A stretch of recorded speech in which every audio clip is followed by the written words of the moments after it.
All right, so let's get after it here. So I am Lars Hedenborg, the founder of Real Estate B School, and today we're going to chat about how to capitalize during an economic shift. And this isn't a doom or gloom presentation about, or even commentary about what might happen in our economy. I personally think there are some big things going on that can make a recovery real troubling and hard. But I'm not going to get into much of that. I'll give you my perspective on how I handle some of that. I've definitely gone into the rabbit hole with all the fear, uncertainty, and doubt that was coming our way, and I've since sort of exited that rabbit hole. But today I want to talk about how to protect, pivot, and profit during uncertain times. So we are definitely in a period of time where there's tons of fear, uncertainty, and doubt. And my goal today is to help you navigate all of this. If you haven't grabbed a copy of our Financial Freedom Guide, make sure wherever you're watching this, if it's in our Real Estate Business Builders Facebook group or on YouTube, shift happens, type that in the comments and my team will get you a copy of this. And I realized going through this guide this morning, I'm probably not going to spend as much time as I need to spend on this. I'm probably going to end up doing a full training on financial freedom mastery. So stay tuned for that training as well. So the guiding question I have for you guys today is, do I have a clear roadmap in place to take advantage of an economic shift and grow my business and grow my wealth? Everything I stand for, my passion to even do Real Estate B School and these free trainings is to help you guys think about a future where there's as much time as you want to do the things you want and the money to be able to support it, but also to have the impact in your family and your community in the world, right? So I'm blessed to be able to travel away to celebrate my wife's birthday, and I lumped in Valentine's Day since it was so close to Valentine's Day. But I want you guys to be able to think about your business as the engine that fuels the rest of your life. Oftentimes in real estate, it's the other way around. We're so consumed with our business and it doesn't allow for any other time, bandwidth, rack space to be able to do anything outside of real estate. And I don't want that for you guys. So here's what I'm thinking about as, you know, I contemplate, I guess, March 2007, March 5th, 2007 was my last day at my corporate job. So that's almost 15 years. Wait. No, over 15 years. This year will be in March. So in a few days or in about a week, it'll be 16 years leaving corporate America and just going full on entrepreneur, and 10 years this April for Real Estate B School. April 2013. I think I incorporated in July 2013. That's when I accepted my first dollar for helping others sort of climb the ascension to true business ownership. So I say that as the backdrop to all the things I'm thinking about right now as we're entering what I think will be a more challenging time than most people think it might be. And I'll give some of that, I'll give context to some of that here in a second. But even though I think we're going to have a challenging time, this is the time to get excited. Most real estate agents especially are going to contract and shrivel or even get out of the business as things get tougher, right? So to me, those that are able to stand up and be the calm in the storm are going to be able to take their unfair share of the market. So whatever you need to do to stay in a positive mindset as things, even if they don't get difficult, the news will let you know that things are difficult and the world is ending, and most people will get wrapped up in all of that. And you need to be the calm in the storm. So get excited about what's going on. And then pick maybe one or two news sources. I spent about a full year after probably 12 years of no news whatsoever. I went into the awful rabbit hole of the news and thinking that me watching and engaging in the 24-hour news cycle could somehow, you know, be helpful for humanity or for my business or for my family. And I proved to myself what I knew to be true, is that it only takes you off of your game. It only takes you off of achieving your goals. That said, there's probably, I would say there's a couple guys I follow on YouTube that I think are mostly entertaining. Meet Kevin is one of them. Graham Stephan. I've gotten away from his stuff a little bit, but he's in real estate, so he has good perspective. So is Meet Kevin, and they sort of bring in the news as necessary. And then I listen to one podcast. It's the All In podcast, but they're all super successful in business, and they just bring their perspectives, and it's massively helpful. So you need to identify the sources of current events that are outside of the 24-hour news cycle. That's what I would let someone else filter all of the noise and tell you what you need to know, right? Just don't go in the rabbit hole is my best word of advice there. I just want to know the impact that what's going on in the world will have in real estate. I still am in a couple businesses. I've since exited the real estate sales business in 2020, but I'm building a cloud-based brokerage is one of my businesses, and I still am actively engaged in helping the real estate industry, agents that want to grow and scale. That's what Real Estate B School does. So I've got two businesses that are fully immersed in the real estate space.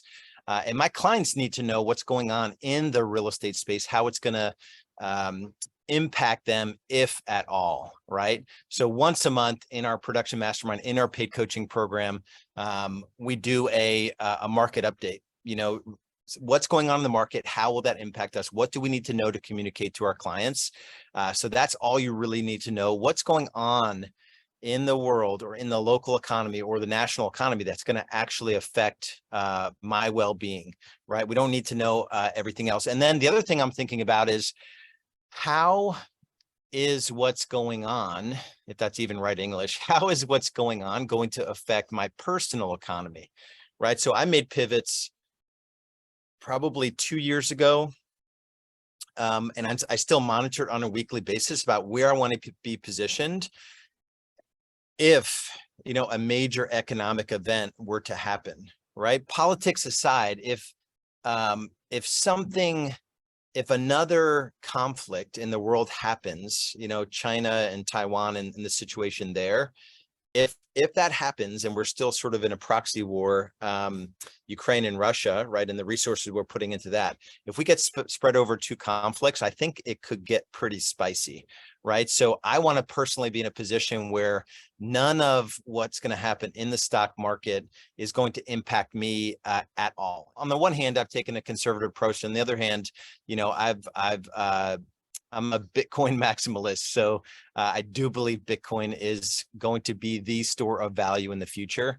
But then on the other hand, I'm like super conservative in a big chunk of our wealth as well. So not much that happens in the global or national or local economy will affect my personal economy. But I track my net worth on a weekly basis, and I think you probably should be doing the same as well.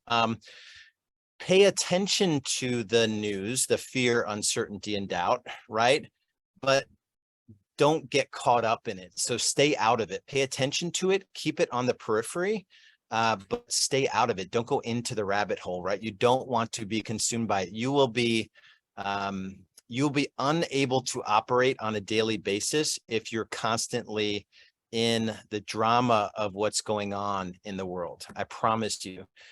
And what we're going to talk about today is super simple, but not easy.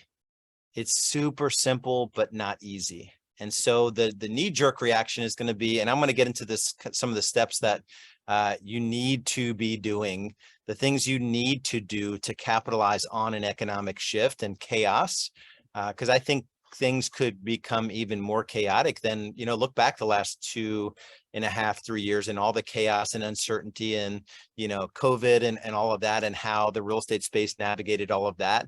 I think we could have just a prolonged period of economic uncertainty, and I'm excited about it, right? And folks that are in my world are excited about it, and we're training constantly on the things you should be doing to capitalize on a shift and chaos.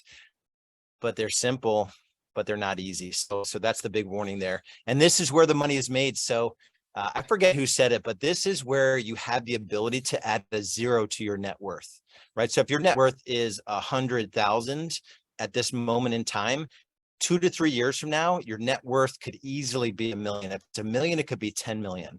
If it's 10,000, it could be 100,000. It could be 300,000.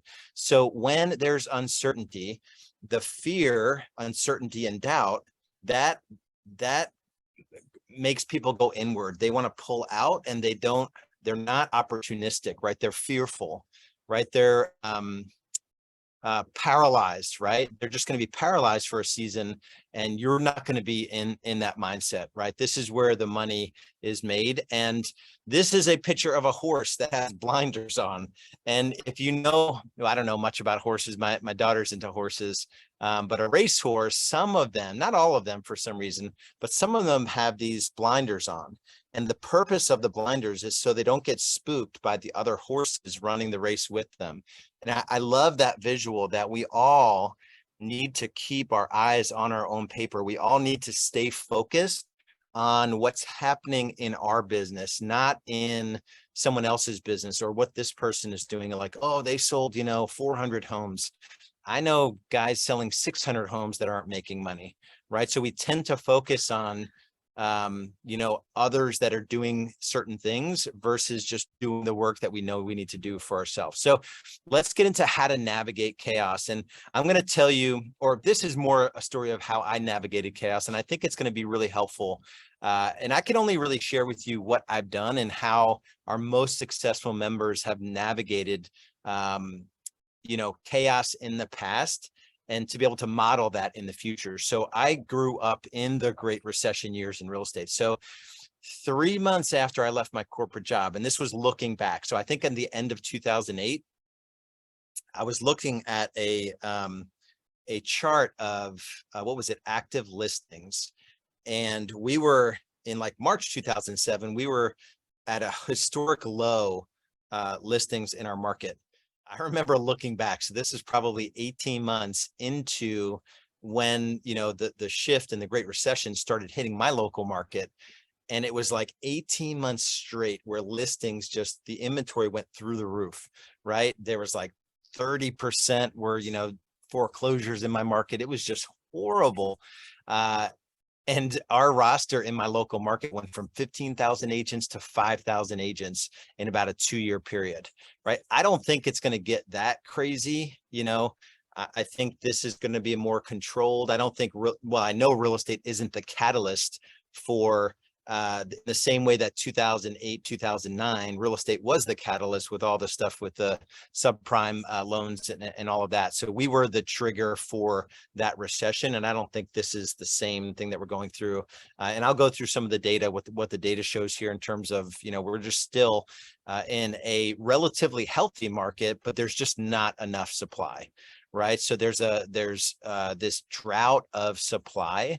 And there's this study, I don't know if I brought up the slide, but there's estimates that we're missing sort of 4 to 5 million homes, right? So there's demand enough for an additional 4 to 5 million homes that there just isn't enough inventory for. So real quick for me, this is November 2007. So this is 8 months into my real estate career. In those 10 months, I sold 27 homes. So instantly I was a top producer, and I focused on one lead source, a basic script, and just time blocking, right? So I sold 27 homes. Only 1.8% of agents in the US sell more than 25 homes. In a full year, I sold 27 homes in 10 months. My first 10 months in real estate with one lead source, a simple script, and time blocking. And I got really good at that one thing. That's the only thing I did for about 3 years. I did, by the end of my second full year in real estate. So by the end of 2009, I did 1.2 million of GCI in those 2 years and 10 months roughly. And I don't say that to brag at all, because it was totally out of bounds. You can tell here, my boy's about a year old, I guess. He doesn't know that I'm working all the time. I'm not engaged as a husband. I'm not engaged as a dad. Luckily, because I do this now, my wife took pictures of every time I wasn't sort of, in the game of life. I was in the game of business and obsessed and drawn into all the deal drama and all of that. but I was failing on the home front, right? And that was the motivation to turn it around. And this is April 2010. Anders gets his baby sister, and it really motivated me to turn things around. This was the year we did, I guess 2009, 58 transactions. Then I hired a couple agents, had the full-time administrator. We went to 118 transactions. And in that shift, that required me to sort of re-envision what was possible. I was still using very simple lead sources, the same simple script, the same concept of time blocking. So my journey to 453 transactions in 2014, from no license in 2000, no sales experience at all in 2007, the journey was the same. There was nothing different about me selling those first 27 homes to us doing 453 transactions. A couple more administrators, and everyone doing the same things that I did to get busy. One lead source, maybe there were a few lead sources at that point, but a few simple lead sources that were scalable, simple scripts, and then time blocking, and keeping salespeople out of administrative activities. That was the journey. This was the first family vacation I ruined by working on a deal. This was probably 2009 or so. The deal didn't even fall through. It was a short sale, $850,000 short sale with, it's just horrible. I won't even tell the story. It'll just piss me off. But Real Estate B School was born out of that struggle, out of there not being a clear path to creating a business, or even leveraging or using business principles, leverage and systems and delegations and automations and virtual assistants and all of that. There wasn't a clear path to be able to do that. So Real Estate B School, the B is for business, it's business school, right? And I've made every mistake that you could possibly make in business. So none of this comes from a position of preaching at you. It's just sharing with you what I did, the mistakes that I made, and then how we were able to leverage those mistakes into our members being more successful. So my question for you before I get into the really tactical stuff here is, take a moment. If you're watching this live, maybe sort of write this question down. If you're watching this in the future, maybe pause the video. What are the top 3 reasons you want to grow and scale your real estate business? And that equates to making more money, having more time off, having more of an impact every day, right? Is it to travel? This is my 50th year on the planet Earth. And I have just all these epic adventures planned this year. We're in St. Lucia now and enjoying some time away. I went to Jackson, Wyoming. I did a mission trip to Mexico. We're going to Hawaii later in the year. We've got, a mountain and beach trip planned. It's just going to be a year of adventure for me and my family. That was one of our motivations. My wife and I came from dirt as kids and a lot of chaos in our upbringing. And so I didn't want that for my family. So that was a big motivator for me. Now it's shifted more to impact. The reason I do what I do, the reason why I'm recording this training is not because there's any need to financially. It's because there is someone that's struggling that will watch this video. I have committed to a weekly cadence of these free trainings, and it's that important to me that I would take time away from what's behind me there to spend some time with you guys, just to train you on the mistakes that I made, the things that I did really well, so that you could take advantage of the economic shift coming up. All right, so 3 things, write them down. This is going to be the fuel for you to be able to do what you need to do to get the result that you want to get. All right, so how do we get there? I think I put in 8 points here. I'm going to go through these pretty fast. Quote from my favorite book. If you've watched any of my trainings, you know that one of my favorite books is Atomic Habits by James Clear. Becoming the type of person you want to become, someone who lives by a stronger standard, someone who believes in themselves, someone who can be counted on by the people that matter to them, is about the daily process you follow and not the ultimate product you achieve, right? That is powerful. And it is like, it just takes the weight off. I've heard Tony Robbins say this a million times. Most people overestimate what they can do in 10 years.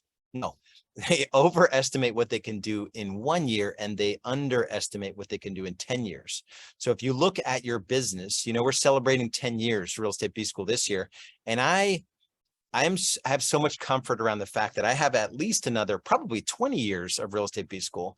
I can take everything I've learned at this point and apply it to my next decade, right? And do it in a way where there's just a lot of comfort. Like all you need to focus is on the daily process. What do you do today to have that compound effect?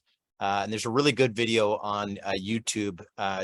Go to YouTube and type in James Clear 1% better every day. It's like a 25-minute video where essentially he summarizes the book.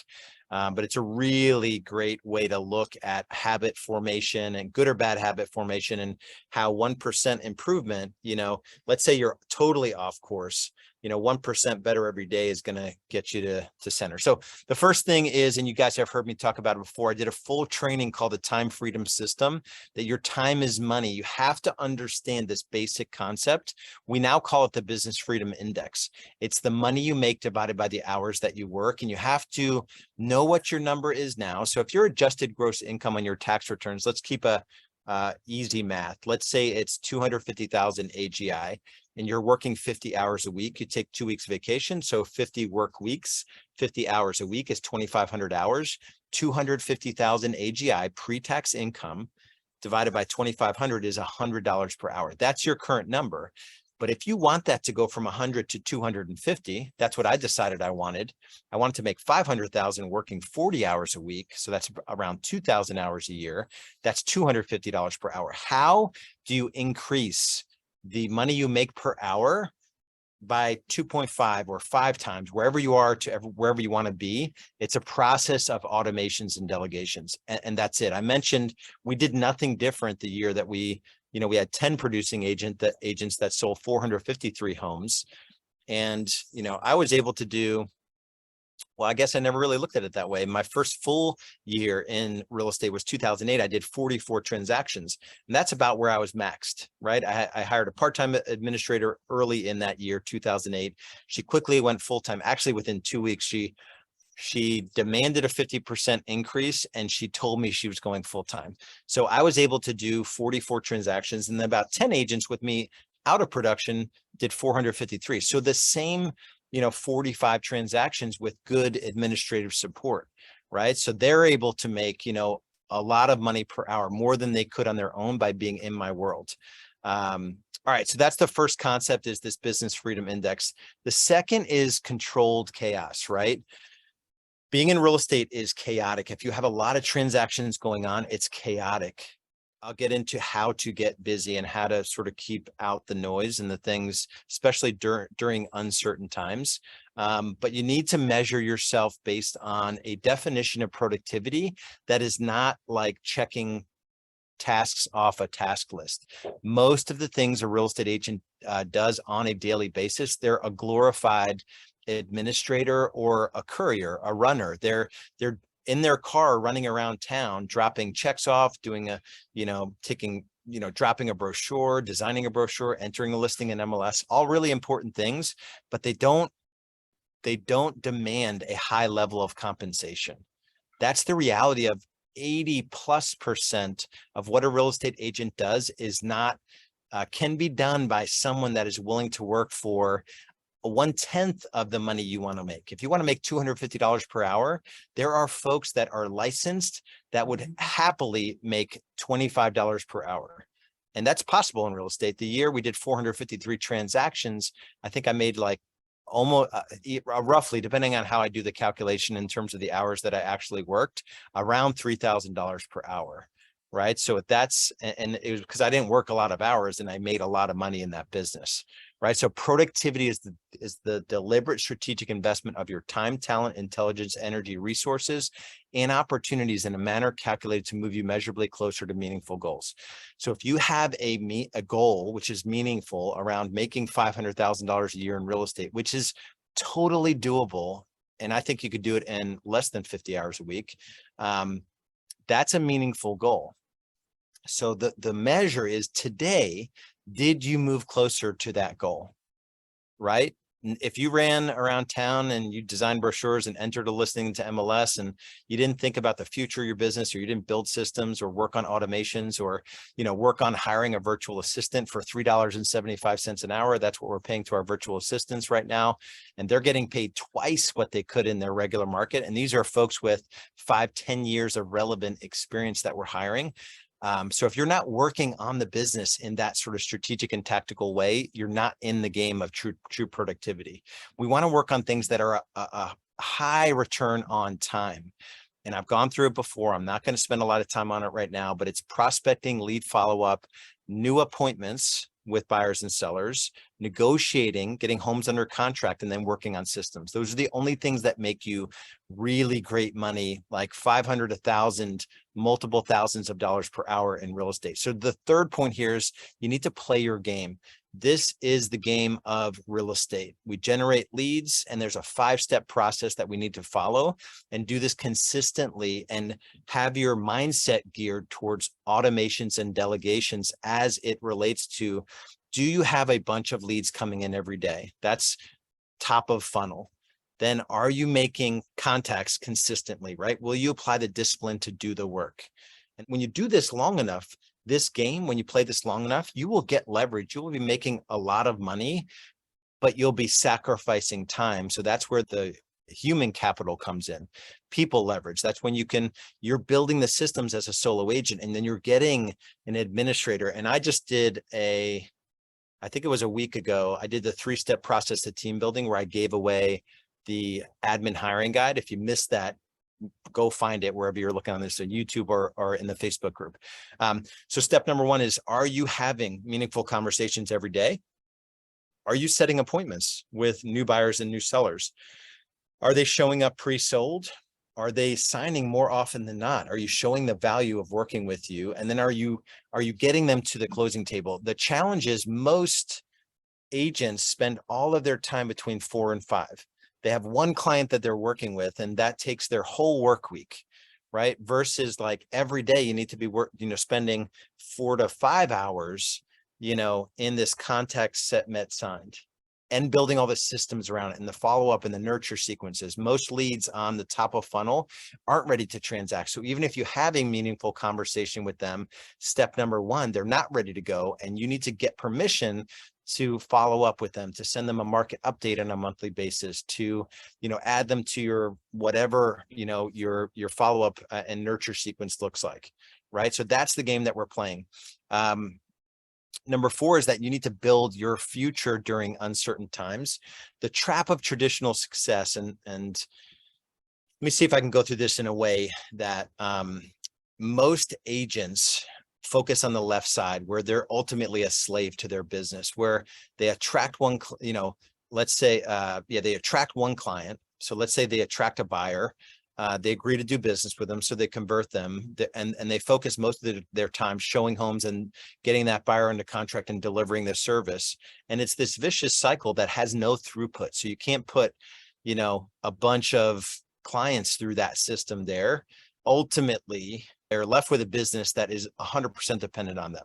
And it's not going to give them the income that they want. It's certainly not going to give them the schedule that they want. And they ultimately will not be able to have the impact that they want in their family and in their community. On the right side, there's freedom around, looking at the business with a planning perspective. So creating your future, knowing your numbers, which is tracking, which is the least sexy thing no agents like to do. And then growing your team, even if growing your team means one licensed local administrator and maybe a virtual assistant, so a showing agent that doubles down as an administrator, and then maybe a virtual assistant to do the button clicking and behind the scenes. That can get you to the $250 per hour, right? The 500,000 working 2,000 hours a year. But to put this on one page, so this is the blueprint that we follow with our members. The question is, what's the next right thing you should be working on as it relates to the 4 drivers: are attract, convert, deliver, scale. That's how we look at our members' businesses. And then there are all the accelerators, so the attract driver, we have database marketing levers, we have listing marketing levers and buyer marketing levers. Each of our lead gen levers are good for 25 to 50 plus transactions once they're fully installed. And we don't let you install more than one at a time, right? Your database is good for 50. Your social proof, social media marketing system is good for 50 once it's implemented in a very significant and deep level. And we have the systems, you just need to install them in your business, right? And then the convert driver is all about lead management, appointment setting, and the consultation process. Most importantly, lead management. 90+% of leads that are generated are not ready to transact. They're not ready to go look at homes. They're not ready to let you come into their home to do a listing presentation. So all of the money, 90% of the money in real estate is generated by these follow-up systems. And then we have delivery systems that take you out of the details of delivering on the promises made in sales. And then your ability to scale is about creating your future, knowing your numbers, and growing your team. All right, number 5, in terms of how to take advantage of chaos in general, but more specifically economic uncertainty, you have to defend your time. You have to be able to look at your week and work in 90-day increments or quarterly increments. Master time blocking. I know you've heard of time blocking, but are you actually doing it? And protect time blocks in your calendar. This is the sort of ideal week that we recommend. If you follow this schedule, you will have more money. You will create problems that you never thought was possible, even if the market is squirrely and there's more agents than there are transactions and all the stuff that's getting in your head. You will be able to own your future if you follow this calendar. The time is going to pass anyway. Are you willing to actually do the work of a real estate agent, of a salesperson? The most successful salespeople have a chunk of time where they focus on new business development. That's the P in PLANS, right? Prospecting, new business development, lead follow-up every day for an hour. Appointments happen in the afternoon and they're time blocked, right? And then you negotiate deals in those little white spaces, right? But you're deliberate with your time, and your personal time is in red, right? So all the things that have to happen personally are in red.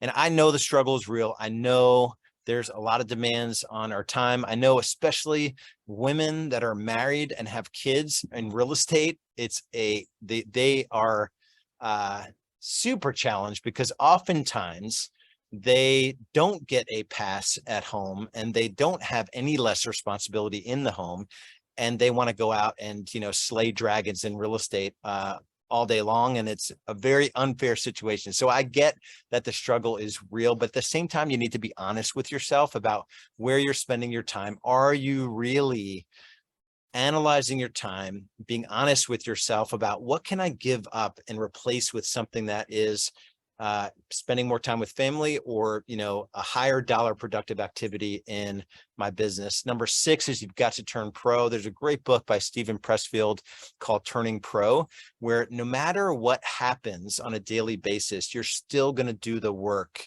of a real estate sales professional, right? So if you're 1 minute into your new business development time block and you set a listing appointment, you're not going to stop doing that time block. You're going to do the activity because you've committed to that 3-hour time block, right? It's the only way to go. You're going to build a muscle around following those time blocks and doing the activities that other agents won't want to do. And that's the great news. Most agents won't do any of this.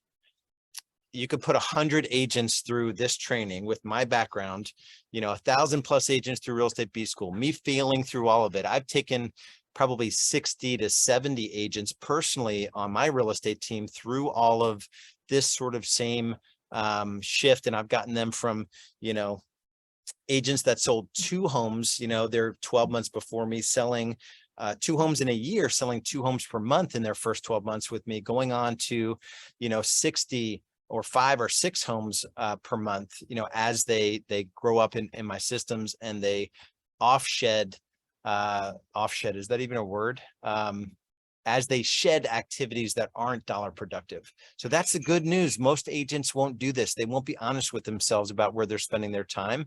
Number 7 is to become the expert. There's a really good resource called Keeping Current Matters that I highly recommend you subscribe to. The supply demand issue right now is going to work in favor of the educated agent. So your ability to know what's going on in the market and to be able to communicate that. There's a really good book, Story Brand by Donald Miller. This is a quote from him.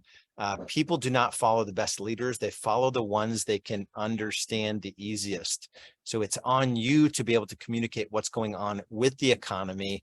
The fear, uncertainty, doubt will get the best of your buyers and sellers as well. And it's on you to be able to communicate it. Inventory is definitely the challenge. This is going back to 1999, sort of a normalized level of supply was 4 to 5 months.